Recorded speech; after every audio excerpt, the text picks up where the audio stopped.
bukan diubah-ubah, tapi berubah.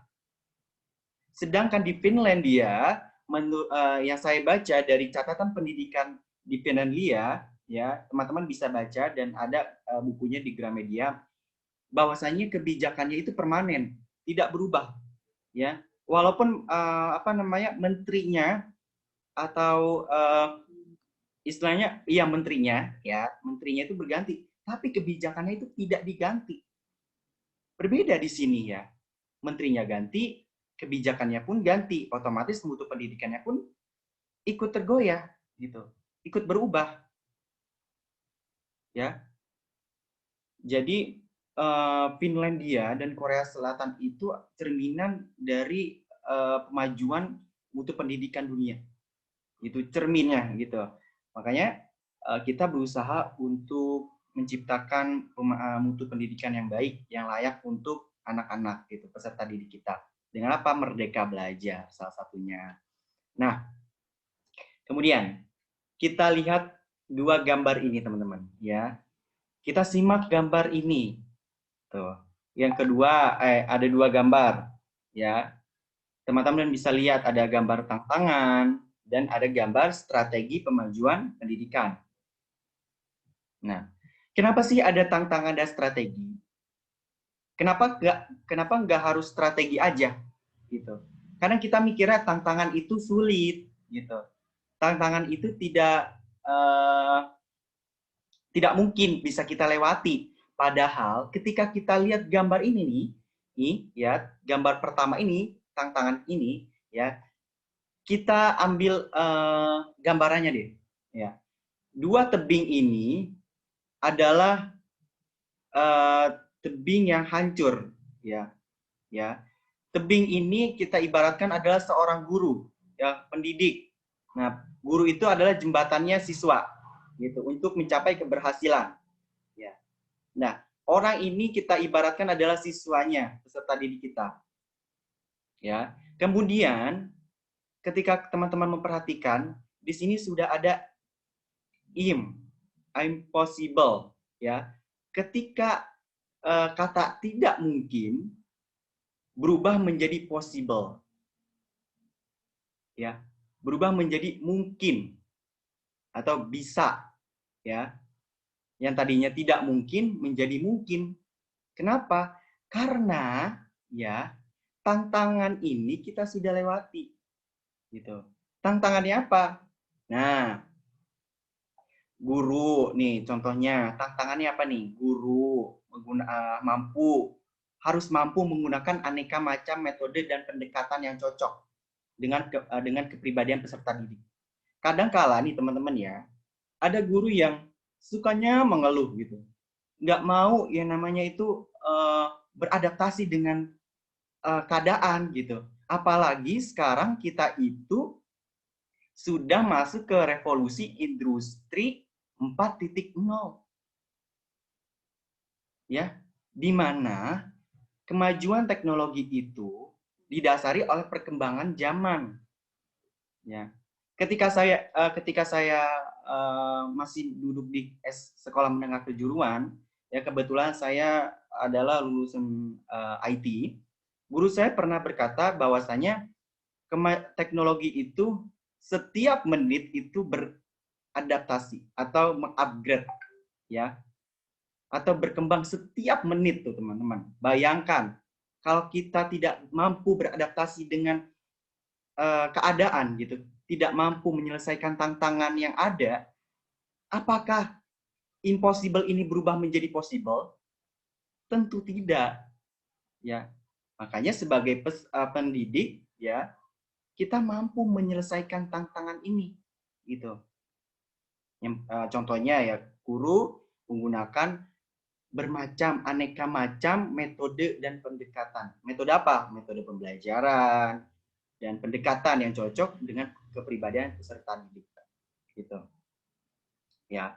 Nah, kemudian ketika kita sudah melewati tantangan nih, ya, pasti ada yang namanya strategi. Strategi untuk apa? Strategi untuk setelah menyelesaikan tantangan. Gimana nih strategi selanjutnya gitu.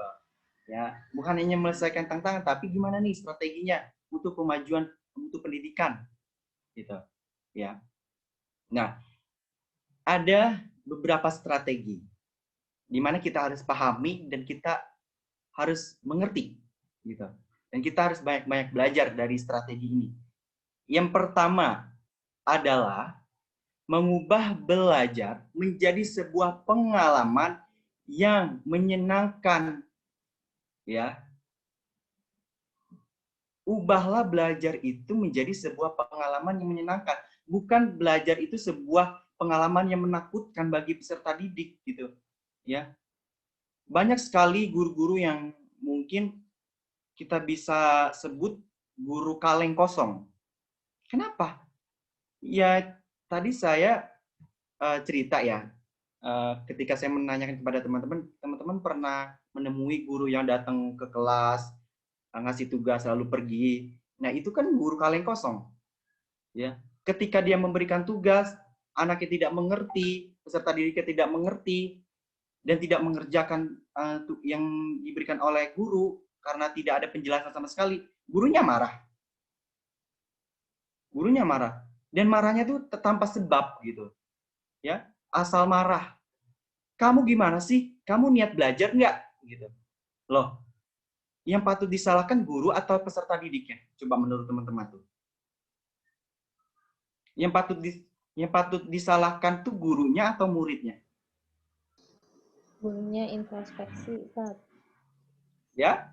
Gurunya wajib introspeksi juga. Ya, gurunya wajib introspeksi sebelum memarahi si muridnya gitu. Jadi banyak sekali nih kejadian-kejadian yang memang guru itu memarahi murid itu tanpa sebab dan tanpa ada solusi setelah memarahi. Jadi cuma marah doang, udah gitu. Marah aja gitu. Melampiaskan emosinya, padahal sebenarnya guru itu ya bukan hanya mengajar tapi mendidik gitu. Mendidiknya itu apa? Mendidik itu membentuk karakter siswa. Berbeda dengan mengajar. Mengajar ya hanya berupa materi gitu, pengajaran saja. Tapi kalau mendidik itu membentuk karakter. Gimana bisa membentuk? Gurunya aja sering marah-marah tanpa sebab, sering marah, ya. Tidak ada penyelesaian, tidak ada solusi ketika marah. Memberikan hukuman, ya udah memberikan hukuman gitu. Anak peserta didik kan akan mikir gitu, ini guru kok killer amat gitu, marah nggak jelas. Itu kan membuat peserta didik itu terasa terancam gitu, terasa tidak nyaman ketika belajar gitu. Makanya strateginya adalah belajar ya, kita ubah belajar itu menjadi sebuah pengalaman yang menyenangkan bagi peserta didik.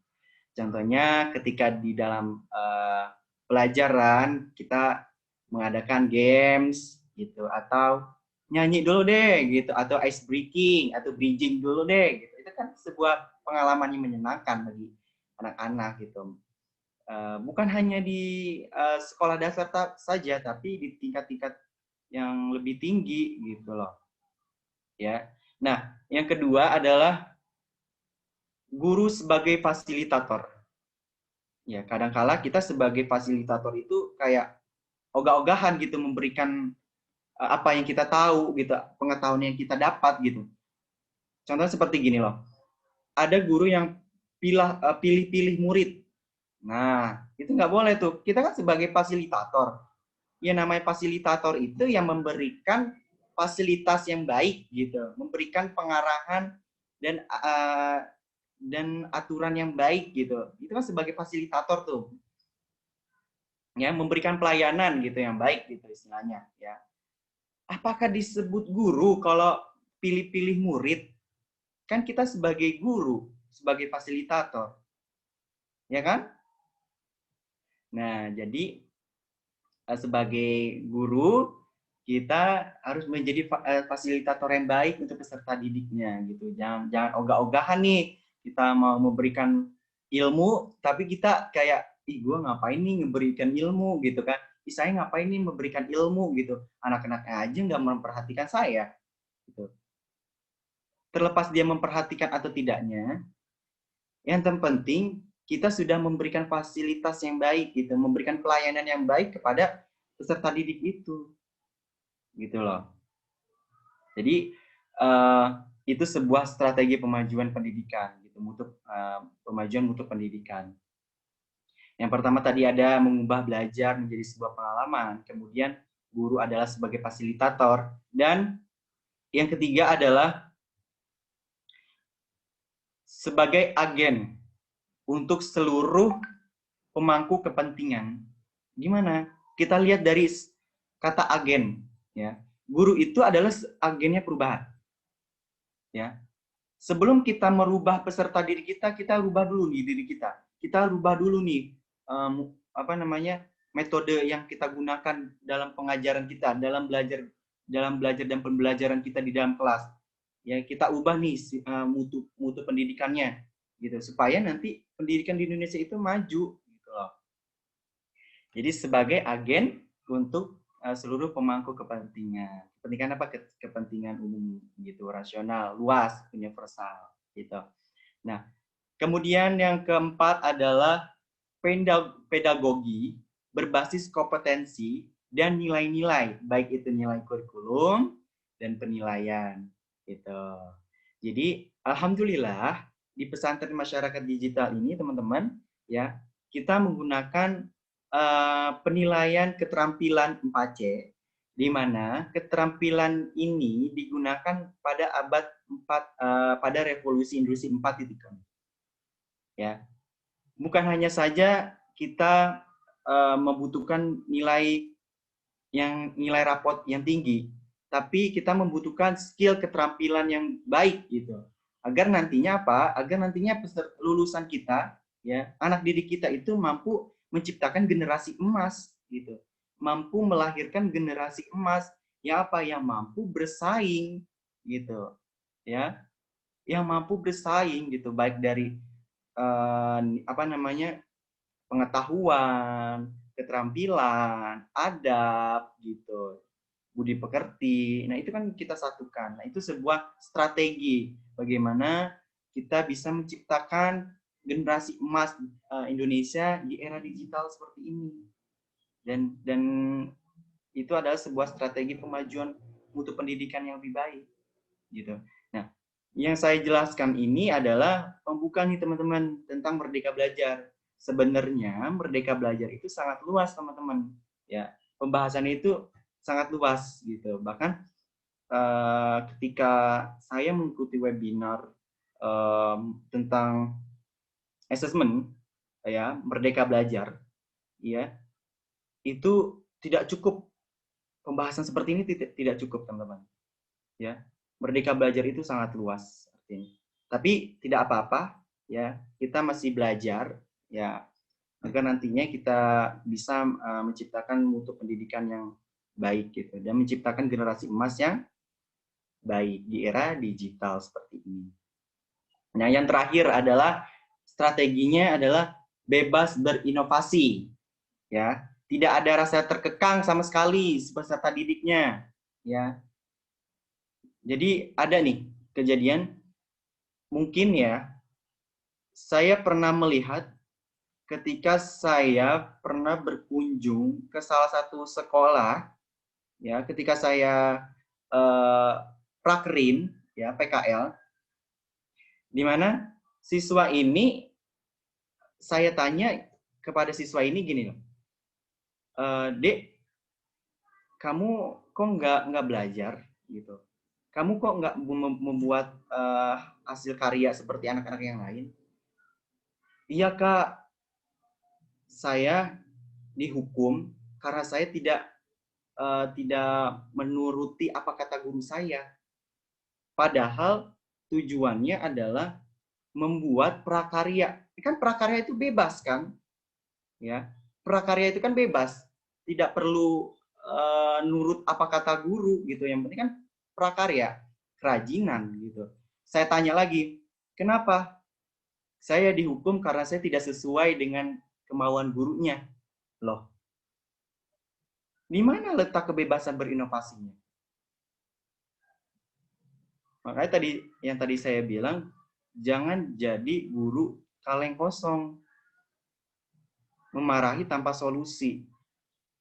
Memarahi hanya sekedar memarahi, sudah selesai.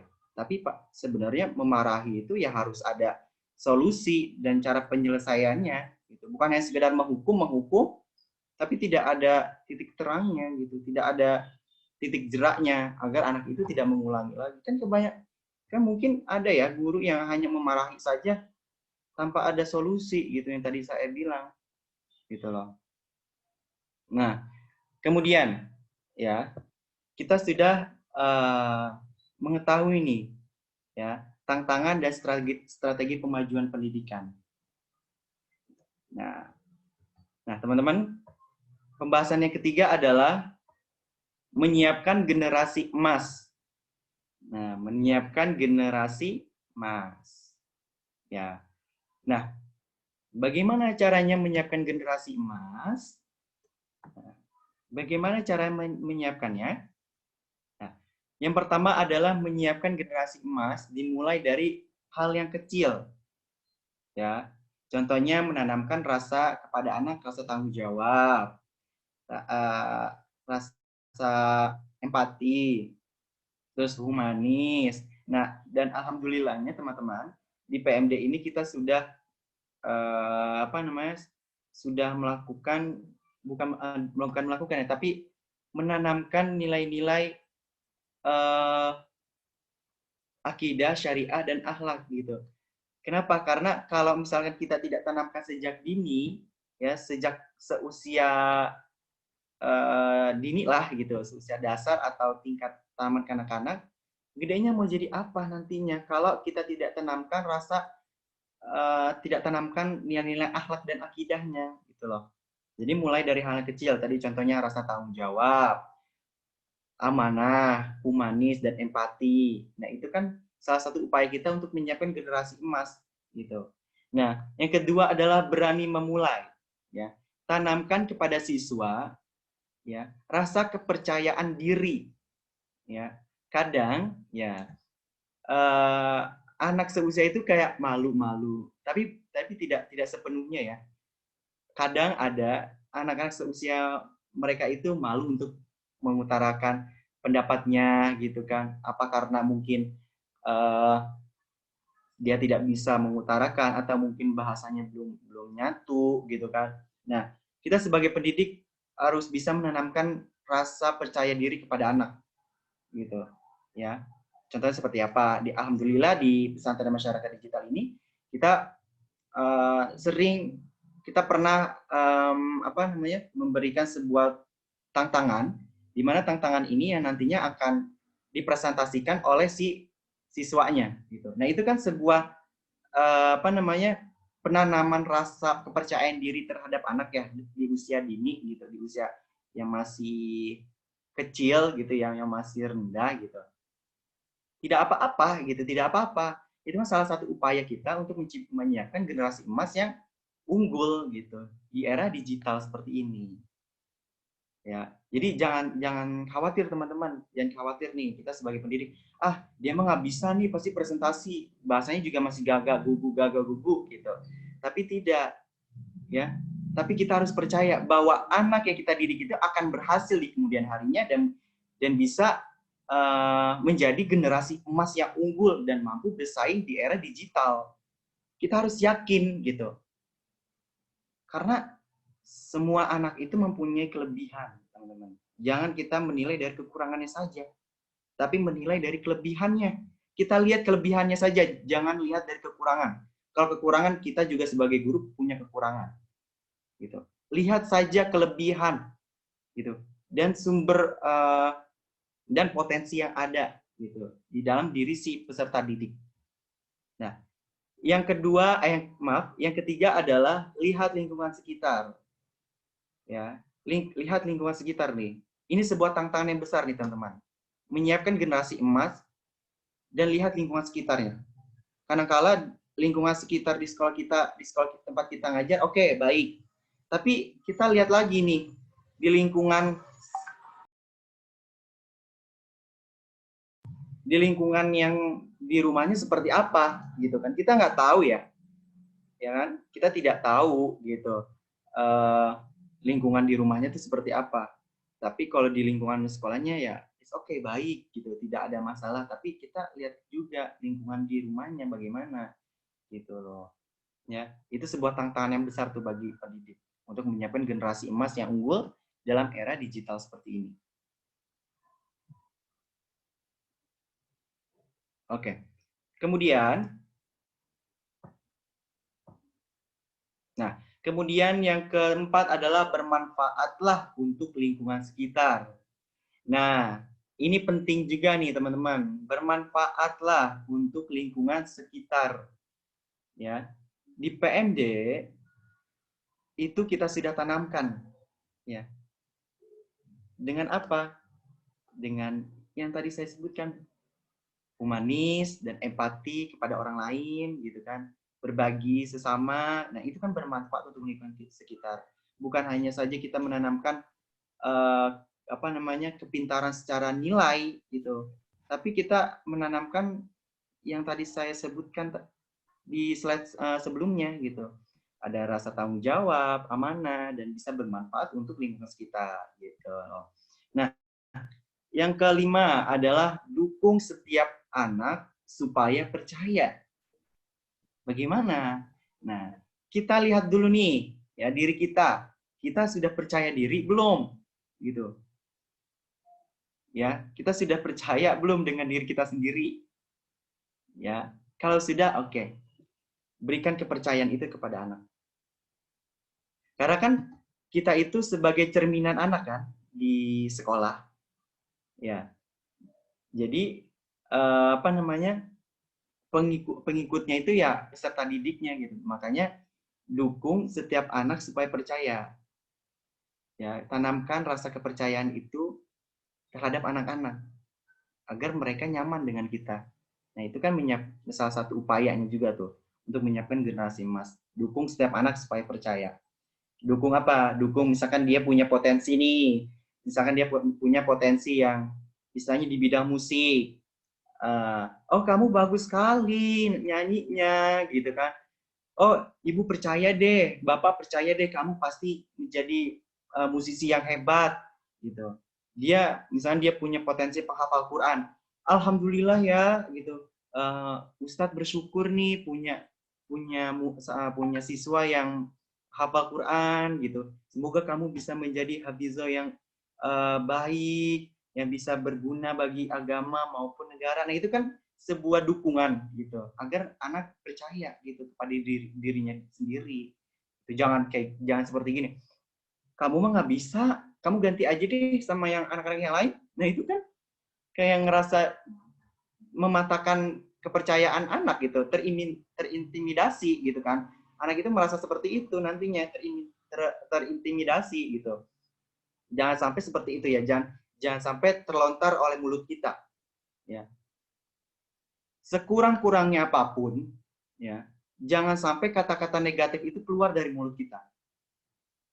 Jangan sampai, ya, karena itu bisa mematahkan rasa kepercayaan diri dia, gitu. Dan tidak menutup kemungkinan bahwasanya dia nggak akan percaya sama kita, gitu.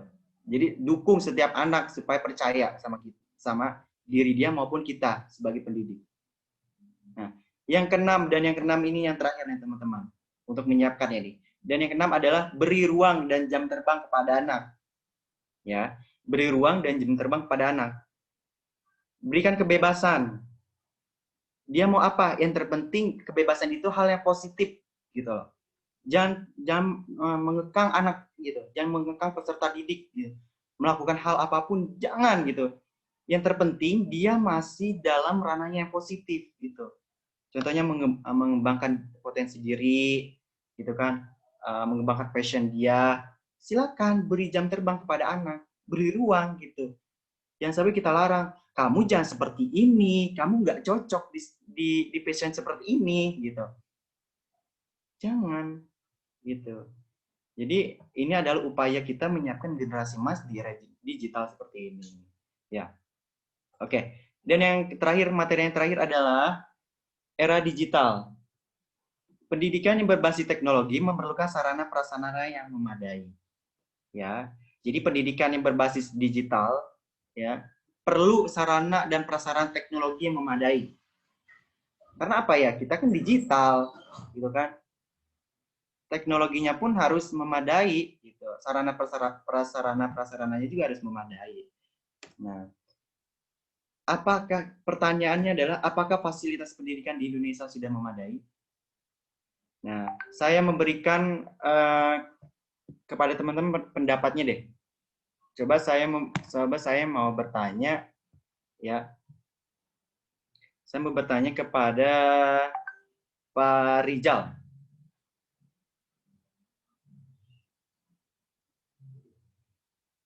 Pak Rizal, halo? Iya, Ustaz. Ya, Pak Rizal boleh dong memberikan pendapatnya mengenai apakah fasilitas pendidikan di Indonesia itu sudah memadai? Kalau berdasarkan pengalaman dan pengetahuan saya sih untuk beberapa sekolah sudah gitu. Tapi untuk beberapa sekolah yang sifatnya umum gitu ya, bukan sekolah menengah ke atas, maksudnya bukan SMA ya, menengah ke atas tuh maksudnya range ekonominya gitu loh. Ya. Ya kita katakan sekolah mahal lah. Kalau sekolah mahal mungkin fasilitasnya cukup memadai, tapi untuk untuk sekolah-sekolah kalangan menengah ke bawah atau apalagi sekolah-sekolah yang berbasis gratis gitu, itu saya rasa masih jauh dari memadai.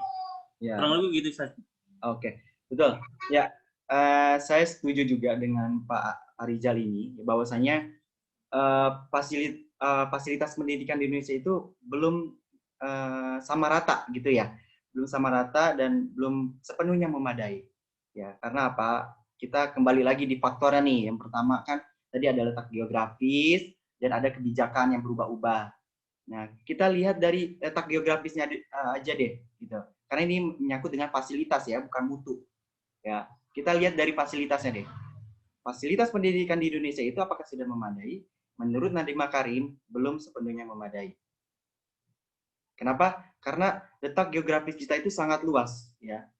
Oke, memadai di wilayah-wilayah yang terdepan, termaju, tercanggih, gitu. Tapi bagaimana di wilayah-wilayah yang terpencil seperti di pedalaman, gitu, ya? Oke, memang kita di Kabupaten Bogor, di Jakarta, di Depok, bahkan di wilayah-wilayah terdepan deh. Apakah fasilitas pendidikan sudah memadai? Bisa jadi sudah memadai, gitu. Tapi kita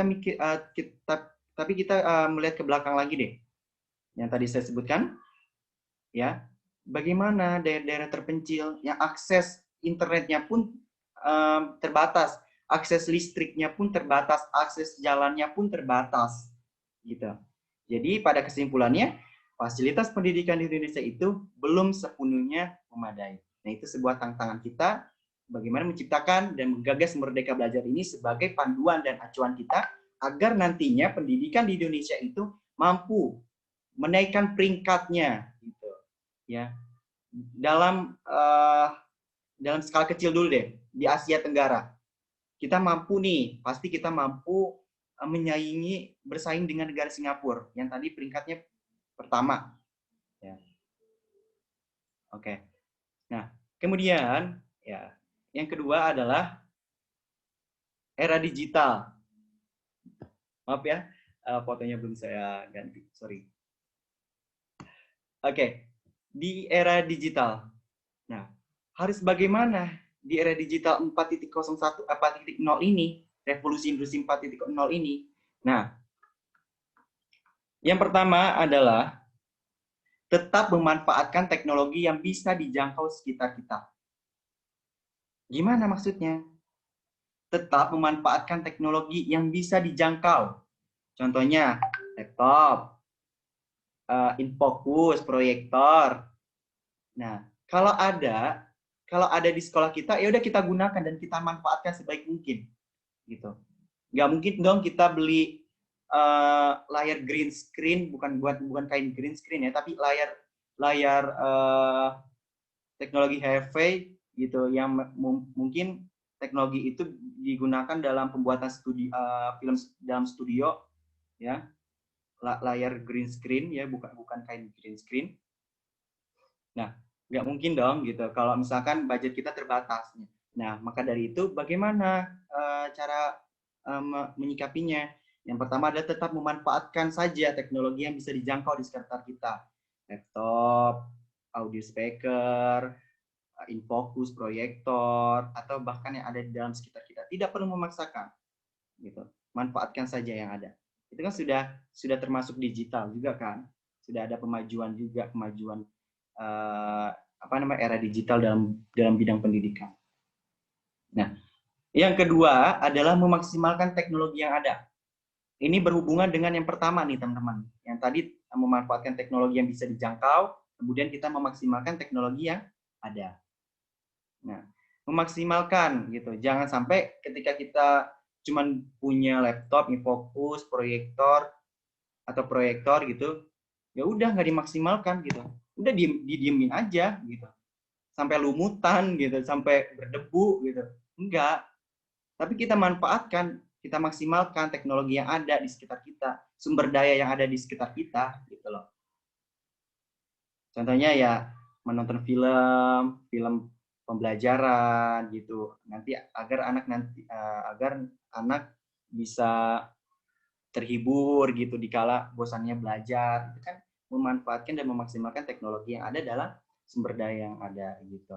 Nah, yang ketiga, sebagai pendidik siap tidak siap, kita harus mampu menguasai teknologi yang ada di sekitar kita. Jadi jangan sampai kita nih di era revolusi industri 4.0 kita masih mengeluh, saya nggak bisa deh, saya nggak bisa menggunakan laptop deh, saya nggak bisa absen fingerprint deh, saya nggak bisa absen di Google Form deh, gitu. Ya, jangan sampai ya teman-teman ya, karena kita sudah di revolusi industri 4.0 di mana teknologi itu semakin berkembang pesat gitu loh. Bahkan ada mobil listrik, bahkan ada teknologi yang canggih dalam dunia pendidikan. Bahkan robot pun bisa jadi guru, teman-teman. Kalau nggak salah saya pernah melihat di YouTube ya, di Jepang itu robot jadi tutor gitu. Untuk apa? Mahasiswa.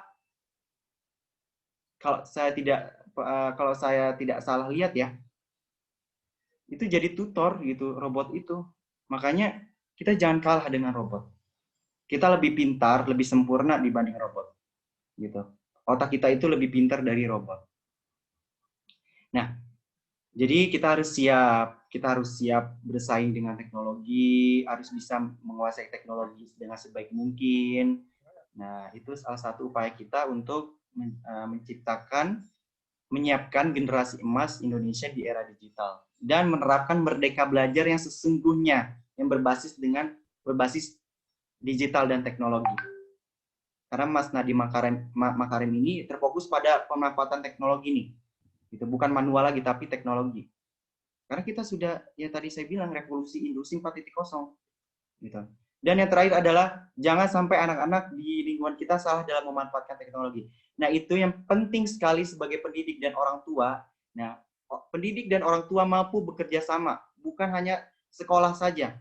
Tapi orang tua bisa berkontribusi, bisa menanamkan rasa integritas yang tinggi terhadap sekolah, bisa menanamkan rasa kepercayaan yang tinggi terhadap sekolah. Jadi bukan hanya sekolah saja nih, ya, tapi kerjasama antara orang tua dan guru dan sekolah pun harus tuh, ya. Yang tadi saya bilang jangan sampai anak-anak di lingkungan kita salah dalam memanfaatkan teknologi. Apa yang mereka tonton, itulah yang mereka ikuti. Dari tontonan itu bisa diikuti oleh anak-anak, teman-teman. Sekarang nih canggih sekali teman-teman, ya. Kita akses konten-konten yang negatif lah misalnya.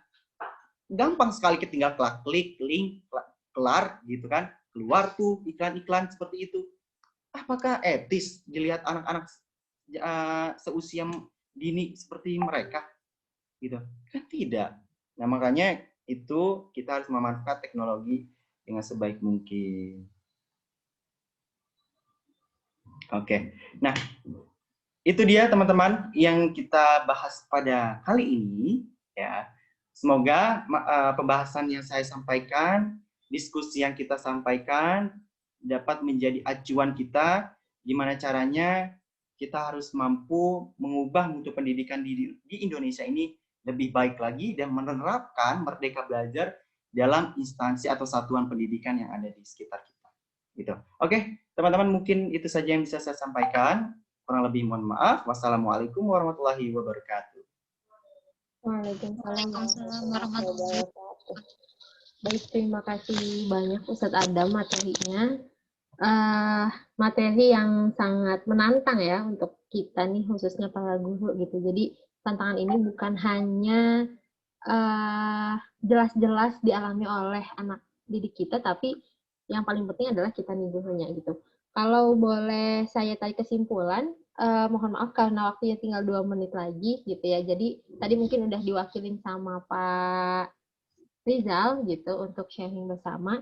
Kalau boleh saya simpulkan, maka tugas guru ini dalam menyiapkan generasi emas, dalam mewujudkan generasi merdeka belajar, maka kita mulai dari yang kecil, kemudian berani dan tidak ragu untuk memulai, kemudian lihat lingkungan sekitar atau peduli dengan lingkungan sekitarnya, kemudian mendorong anak untuk bisa bermanfaat untuk masyarakat di sekelilingnya, dan juga lebih sering lagi mendukung dan memberikan kepercayaan kepada anak, dan yang paling terakhir adalah memberikan ruang pada anak untuk eksplor dan juga mempercayakan mereka dengan memberikan mereka jam terbang untuk melakukan hal-hal yang bisa meningkatkan personality dan juga skill mereka. Mungkin itu kesimpulan dari materi Merdeka Belajar pada pagi hari ini. Dan mungkin yang bisa kita harapkan juga, karena ini sangat sangat bersentuhan langsung dengan kita para guru, adalah pemerintah bisa membuat kayak administrasi yang harus dikerjakan oleh guru itu mungkin lebih simpel ya, supaya para guru nih juga bisa merdeka gitu. Jangan cuma kita dituntut untuk mewujudkan pendidikan yang merdeka belajar, tapi gurunya itu terkekang dengan segala macam rutinitas atau administrasi yang terlalu banyak gitu saat ini. Baik, mungkin itu saja ya Ustadz Adam. Ada lagi yang mau disampaikan mungkin? Oke, sudah. Oh, sudah ya. Baik, terima kasih banyak. Semoga kita semua bisa menjadi guru yang merdeka, juga mewujudkan kemerdekaan itu sendiri untuk anak-anak kita di sekolah khususnya. Baik, mungkin sebelum ditutup boleh dinyalakan lagi kameranya, kita foto bersama. Ya, udah pukul 11.15 nih. Baik, Ibu Sofi boleh dinyalakan. Bu Jati, Bu Amel, Bu Tias. Oke. Pak Rizal, Bu Syarifah. Oke, baik. Ya, kita foto bersama dulu. Saya hitung ya. 1, 2, 3. Oke, sudah. Terima kasih banyak semuanya Bapak Ibu yang sudah berpartisipasi. Kita sudah menyelesaikan 2 meeting pada pagi hari ini. Insya Allah nanti terakhir adalah materi tentang kelas manajemen yang akan disampaikan oleh Ibu Sitawati. Selamat istirahat. Kita mulai lagi, kita kembali lagi di Zoom room ini pada pukul 1 siang. Sekian dari saya. Mohon maaf atas kekurangan. Wassalamualaikum warahmatullahi wabarakatuh. Waalaikumsalam warahmatullahi wabarakatuh. Terima kasih Ustadz Adam. Terima kasih Miss Ica dan Ustadz Adam. Ica.